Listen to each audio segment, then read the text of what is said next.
Hi guys, and welcome to this week's Mental Monday.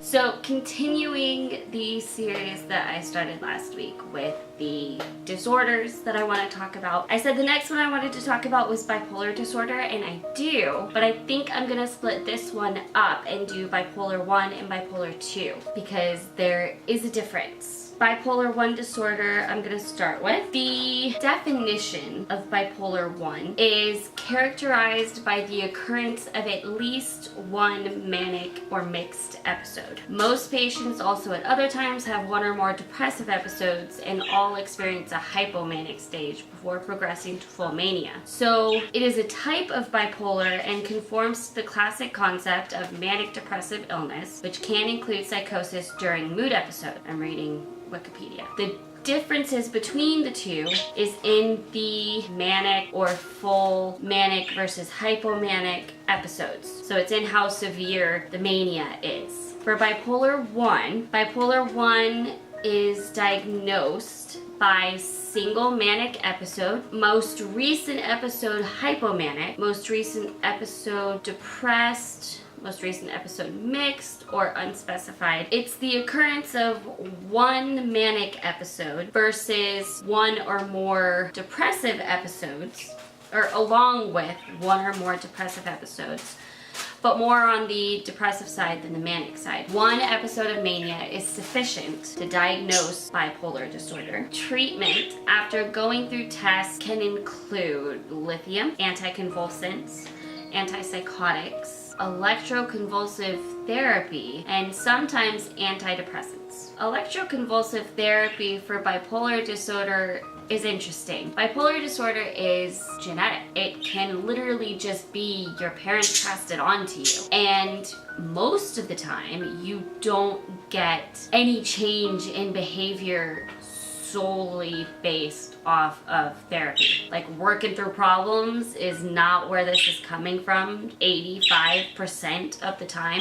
So there's some chemical base that you need the help with. This is one of those disorders that when I talked about mental health and taking medicine, I mentioned as one of the ones that for me, it was one that you're not drugging your patient to give them it. You are giving them the help they need. That's the only way they're gonna be stabilized, and it's something they can't do naturally on their own. So the different medicine is to control the symptoms for the most part. It's to balance all of the chemicals enough to control the symptoms. So there's antidepressants, there's mood stabilizers like lithium, antipsychotics, that really are just making it livable for the person. There's no way of fixing it. There's no cure for it. And that's why medication is important. And a correct diagnosis is important. And that's what all of these disorders have in common, is that good use of medication, good diagnosis is the key to actually helping the person.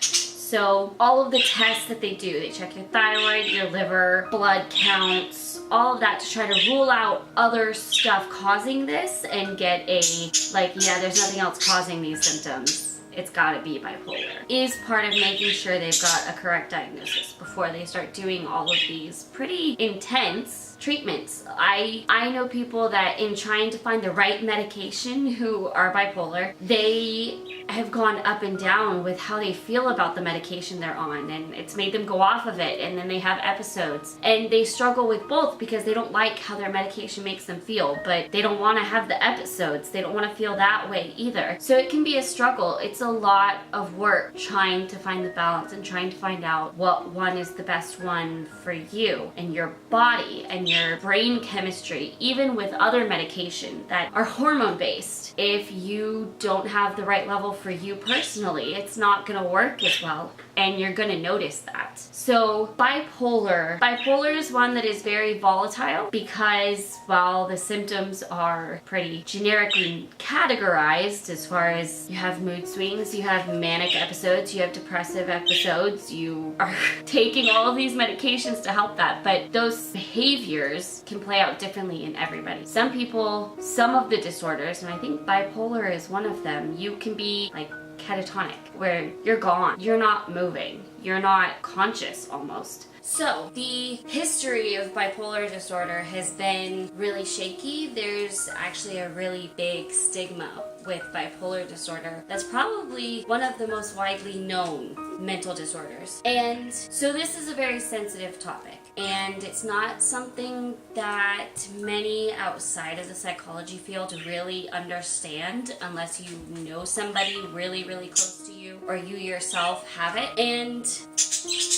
through these disorder videos, I really want to show that there's a different side to everything. It may be difficult going through everything somebody with bipolar goes through. And the flip side of that is trying to help and take care of a family member that is struggling with bipolar disorder and is trying to figure out their medication, so they're still having mood swings or they're still having episodes or all of that kind of thing where you are readily in them in the situation. It's a toll on the people around them as well, but it's also a toll on them. And you don't want to forget either side. Somebody is struggling with bipolar disorder, usually they are not in control of when it pops up if they are not on their medication or if they are struggling with it and haven't completely figured it out yet.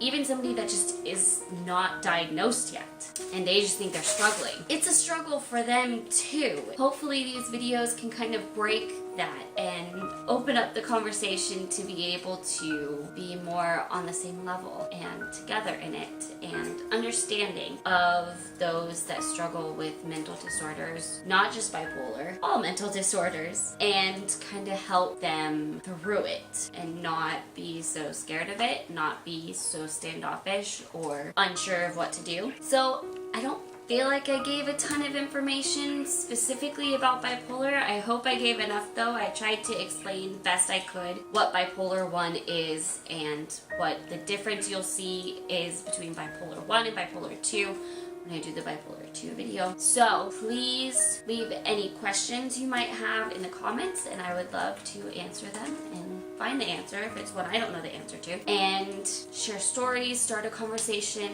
If you liked this video, please give it a thumbs up. I hope it helped you, and share it with all your friends. And if you are not already subscribed, please click subscribe so you can see when the next video comes out. I will see you guys in that one. Bye!